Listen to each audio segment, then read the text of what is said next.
Hoje vamos recapitular o filme chamado Comando Samurai.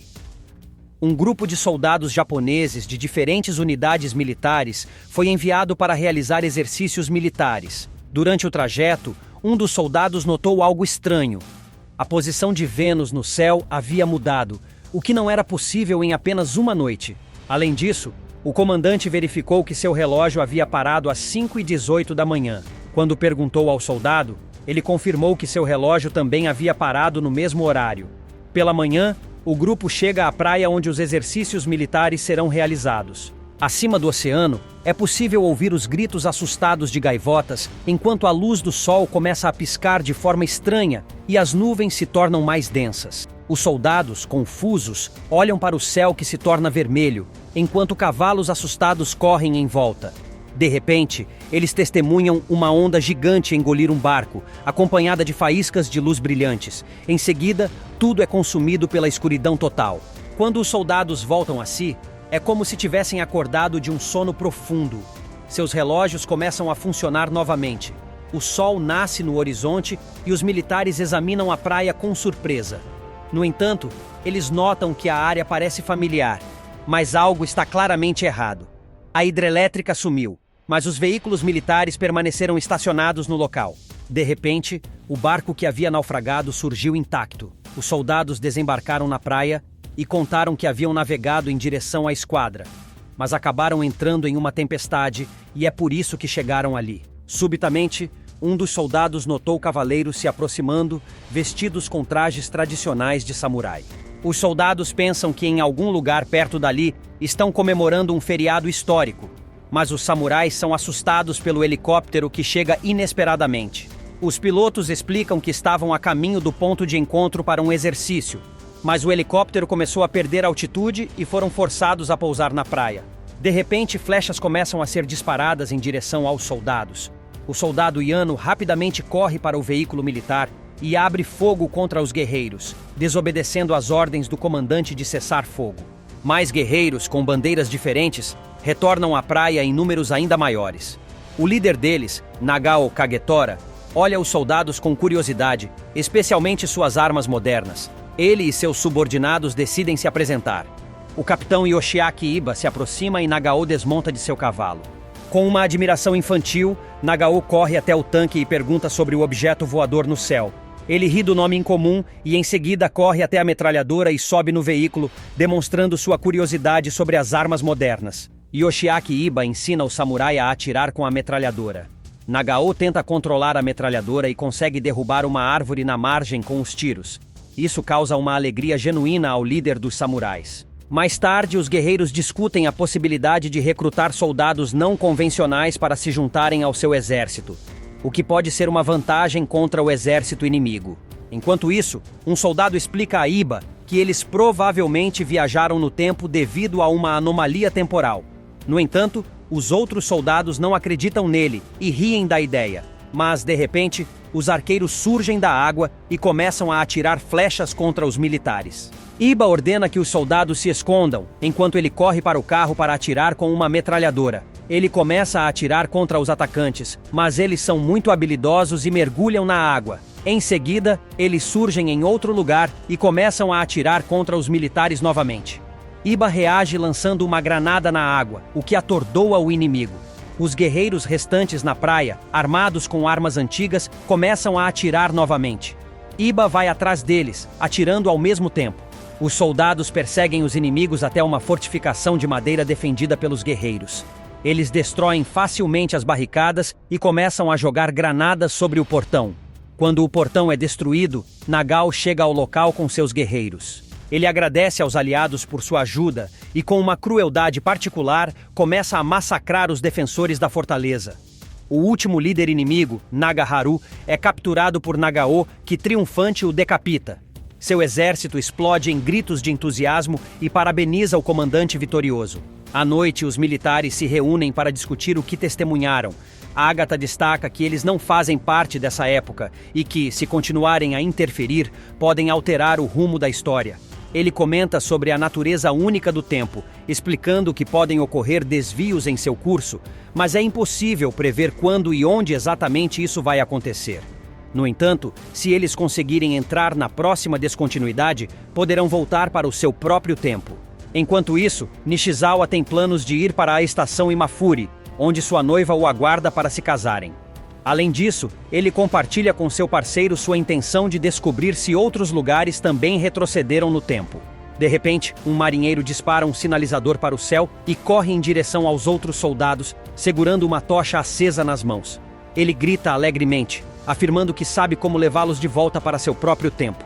No entanto, o soldado Yano reage rapidamente e lança uma faca no pescoço do marinheiro. Todos os militares ficam chocados e perguntam ao soldado Yano por que ele fez isso. Ele explica que o marinheiro estava prestes a explodir o caminhão deles com a tocha acesa e que sua ação foi para protegê-los. Nishizawa e seu parceiro saem do acampamento com o objetivo de chegar à localização prevista da estação Imafuri. No dia seguinte, os militares realizam um funeral para os soldados que perderam a vida. Em seguida, Iba Yoshiaki se encontra com o emissário do Lorde local. Durante a reunião, ele exige que entreguem o helicóptero, o tanque e a arma capaz de matar dezenas de pessoas com um único tiro. No entanto, o capitão se recusa a atender às demandas, afirmando que não podem se aliar a nenhum dos exércitos envolvidos. De repente, Nagao mata o emissário do Lorde e ordena que o outro mensageiro transmita ao seu senhor que ele é um tolo por acreditar que pode obter algo que não lhe pertence sem lutar. Em uma conversa privada, Nagao convence Iba de que seu mestre não é digno de liderar, pois prefere permanecer no palácio em vez de liderar seu exército em batalha. Nagao ainda acrescenta que não concebe sua vida sem lutas e convida Iba a governar junto com ele e lutar pelo país. Os militares vão se familiarizando gradualmente com os locais. Um deles, o soldado Mokichi Nemoto, ajuda um menino que está pescando. Em seguida, o menino convida Mokichi para ir à sua casa. Durante o caminho, o menino revela que seu pai havia sido morto. Quando chegam à casa, Mokichi começa a brincar com as irmãs do menino. O atirador de elite Taisuke Mimura nota uma bela garota. Nesse exato momento, o capitão se volta para os militares e propõe uma mudança drástica: tomar o controle da situação e mudar o curso da história. Segundo ele, isso pode ser a única maneira de eles retornarem para casa em segurança. Iba se volta para Yano e propõe esquecer a antiga briga entre eles. No entanto, Yano não consegue perdoar o capitão por sua traição no passado.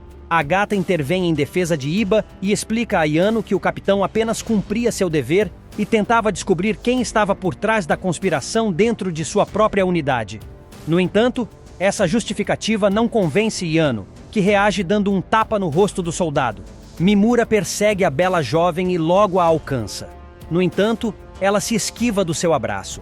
Eles lutam na água, até que seus olhares se cruzam e uma conexão emocional forte surge entre eles. A garota tenta fugir novamente, mas Mimura a alcança mais uma vez. Desta vez, ela se rende e permite que ele a beije.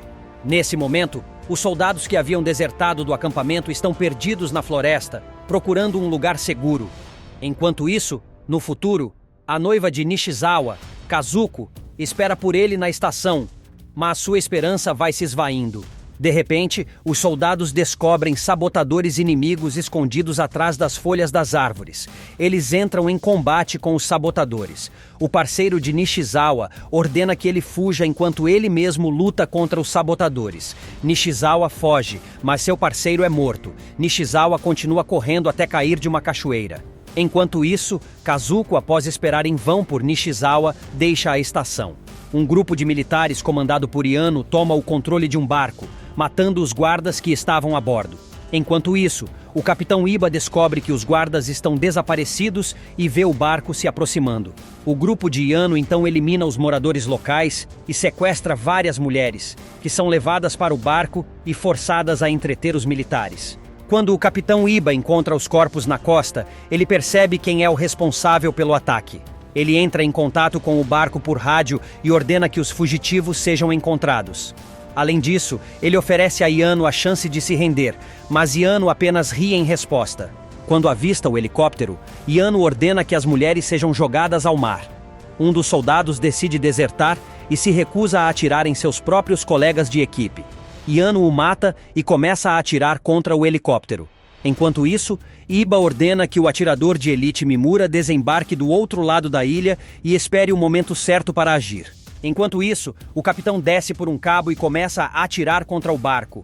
Enquanto os fugitivos estão concentrados no helicóptero e dão as costas para Mimura, ele aproveita a oportunidade e elimina 2 soldados, além de ferir gravemente Yano. Já a bordo do barco, Iba completa a eliminação de Yano e, em seguida, explode o barco.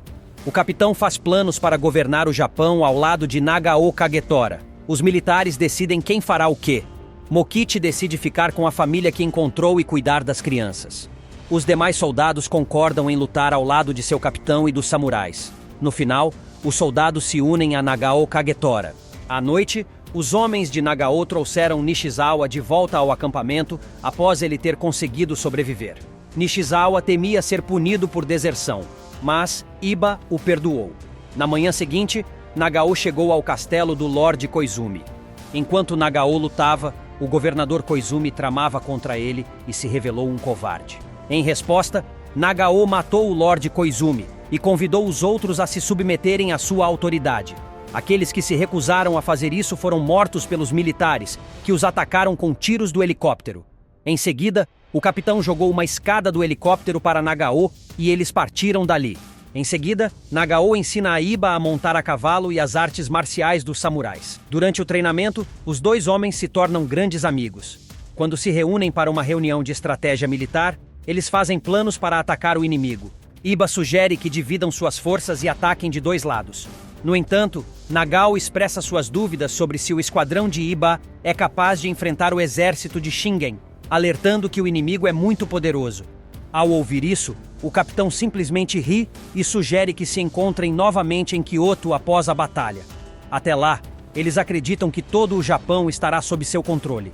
Pela manhã, os atacantes chegam ao acampamento inimigo e começam a atacá-los com bombas. A namorada de Mimura observa a batalha de perto. Há muitos guerreiros bravos que avançam corajosamente para a luta. Uma metralhadora e um lança-granadas entram em ação, seguidos pelo tanque. As explosões causam estragos nas fileiras da cavalaria inimiga, mas os atacantes continuam a avançar de diferentes lados. Em seguida, eles alcançam os soldados inimigos e os atacam com flechas. Os mais audaciosos entre eles tentam invadir o helicóptero. Um verdadeiro massacre se desenrola, mas o inimigo não pensa em se render ou fugir. Pelo contrário, eles quase conseguem incendiar o tanque de guerra. Troncos enormes são jogados sobre o jipe, que cai em um abismo e é destruído. Eles tentam retaliar com granadas, e em seguida fogem em um veículo blindado. Os soldados dentro do tanque tentam se defender contra os samurais que os atacam, mas os samurais continuam avançando. Por outro lado, o veículo blindado cai em uma armadilha e os militares são forçados a atirar nos atacantes a curta distância. Quando parece que os soldados vão conseguir se defender, surgem guerreiros leais a Shingen, armados com armas de fogo. Os guerreiros abrem fogo, mas os militares revidam com tiros. Finalmente, o helicóptero chega para ajudar os soldados. No entanto, justo no momento em que isso acontece, uma tropa de guerreiros a cavalo surge e lança uma cortina de fumaça branca em direção ao helicóptero. Iba faz sinal para que o helicóptero suba mais alto, enquanto continua a lutar contra os inimigos. Enquanto isso, um dos soldados tenta alertar os pilotos do helicóptero sobre um dos guerreiros a cavalo que conseguiu se agarrar ao helicóptero. Infelizmente, o soldado é morto pelos guerreiros a cavalo antes de poder dar o aviso. O jovem guerreiro mata o atirador e o piloto e, em seguida, pula sobre as bandeiras estendidas no chão.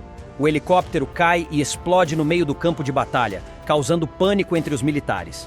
Nishizawa tenta escapar, mas é cercado pelos inimigos. Essa cena tem um efeito no futuro, onde sua noiva, Kazuko, assiste a uma corrida de cavalos. No final, Nishizawa é morto pelos guerreiros inimigos. Os sobreviventes recuperam o controle do tanque e tentam escapar em direção à floresta. Um dos soldados vê um jovem inimigo e hesita em atirar, mas o jovem não hesita e o elimina.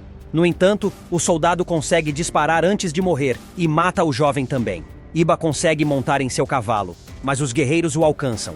Ele os repele usando uma granada. Em seguida, ele chega ao posto de comando do líder inimigo, Shingen, e desafia-o para um duelo individual. Embora Iba lute mal no início, ele consegue vencer usando uma pistola. Em seguida, ele decapita a cabeça de Shingen, e os guerreiros restantes fogem para salvar suas vidas. Após a batalha brutal, os 6 soldados sobreviventes fazem um balanço das perdas. Infelizmente, apenas um tanque permanece intacto, mas ele não tem mais combustível. Em consequência, a máquina é afundada no mar. Depois de lamentar a perda de seus companheiros de equipe, o grupo liderado por Iba segue em direção ao templo. No entanto, eles são seguidos incansavelmente pela namorada de Mimura. Nesse momento, Kagetora está sendo pressionado pelos lordes de alto escalão do Japão. Ele lhes explica sobre a promessa que fez a Iba, mas eles não entendem por que ele deveria abrir mão da oportunidade de se tornar o imperador do país por causa de uma promessa feita a um estranho. Justamente nesse momento, chega a notícia sobre as grandes perdas sofridas por Iba na batalha. Além disso, o capitão Iba foi visto indo para o antigo templo abandonado em Miorme. Os lordes começam a planejar como lidar com Iba, que parece ter desafiado o curso do tempo. Os lordes impõem um ultimato a Kagetora. Se ele não matar os soldados, ele será condenado à morte. Diante dessa ameaça, Kagetora não tem outra opção a não ser liderar seu exército ao templo para cumprir a ordem e eliminar os soldados. À noite, os soldados notam que Vênus mudou de posição novamente e sugerem a Iba que eles voltem à costa. Mas Iba não quer voltar. Isso gera uma discussão acalorada entre a equipe e Iba ameaça atirar nos soldados por desobediência. Os soldados entendem a ameaça. Em seguida, Iba dispara um tiro e declara que não permitirá que a história o derrote. Na manhã seguinte, os soldados se preparam e ensinam a namorada de Mimura a atirar. Nesse momento, os guerreiros de Kagetora invadem o local, arrombando o portão e cercando os soldados. Os antigos amigos se olham com tristeza. Iba se prepara para vingar a traição de Kagetora, mas Kagetora atira nele. Os outros soldados são mortos pelos arqueiros de Kagetora. Além disso, a namorada de Mimura mata seu próprio amante. Arrependido, Kagetora ordena que seus guerreiros cubram Iba e seus homens com um manto de honra e coloquem seus corpos dentro do templo. Em seguida, ele assiste enquanto seus guerreiros incendeiam o templo, consumindo também os corpos dos soldados que estavam lá dentro. Espero que tenham gostado. Até a próxima.